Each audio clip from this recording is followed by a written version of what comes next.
Здравствуйте!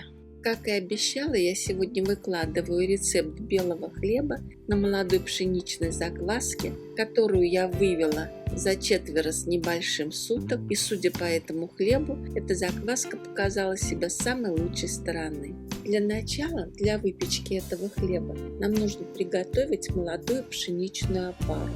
Для этого 2-3 столовые ложки молодой закваски стартера выкладываем в миску, в которой и будет созревать молодая пшеничная опара.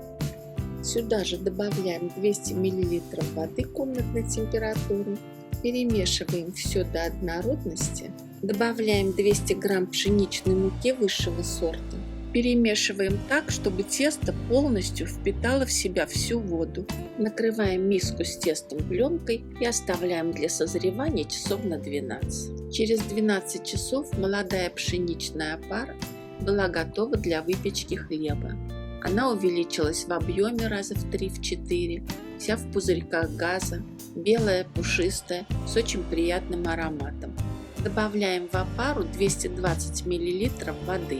Перемешиваем все до однородности, выливаем разведенную опару в дежу-тестомеса. Сюда же просеиваем 520 грамм пшеничной муки высшего или первого сорта.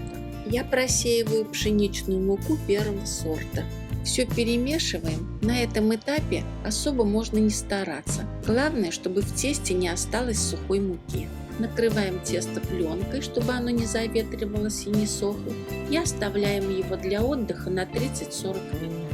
А затем после отдыха добавляем в тесто примерно 12 грамм соли и начинаем вымешивать тесто в тестомесе 5-6 минут на второй скорости. После вымешивания тесто округляем. Тесто довольно липкое. Перед округлением руки лучше смазать растительным маслом. Выкладываем тесто в миску, немного смазанную маслом.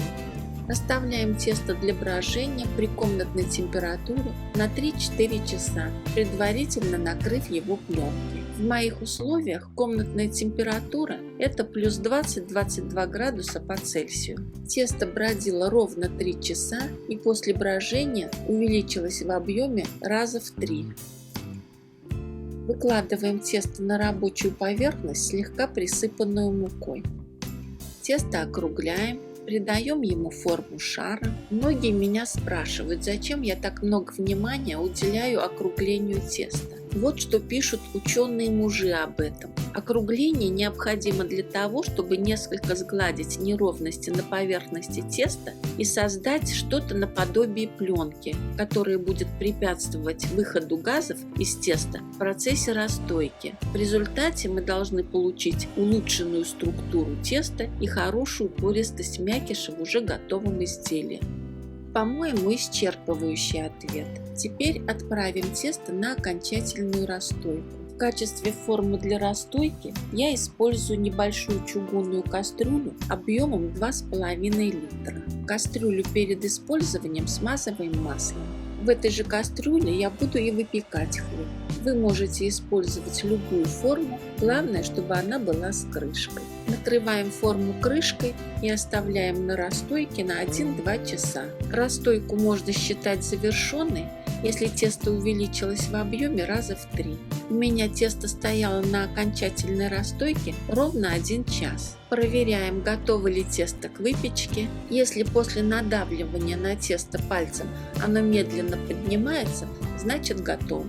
Кастрюлю с хлебом ставим в холодную духовку. Выставляем температуру 210 градусов по Цельсию. Выпекаем хлеб 75 минут при закрытой крышке. Выпеченный хлеб выкладываем на решетку. Проверяем хлеб на готовность. Если, постучав по основанию, мы услышим такой звук, значит хлеб пропекся. Вот так хлеб выглядит в разрезе. Упругий, с хорошей некрупной пористостью мякиша, великолепным ароматом, хрустящей корочкой. Потрясающий белый хлеб на молодой пшеничной закваске. Приятного аппетита! Всем удачи!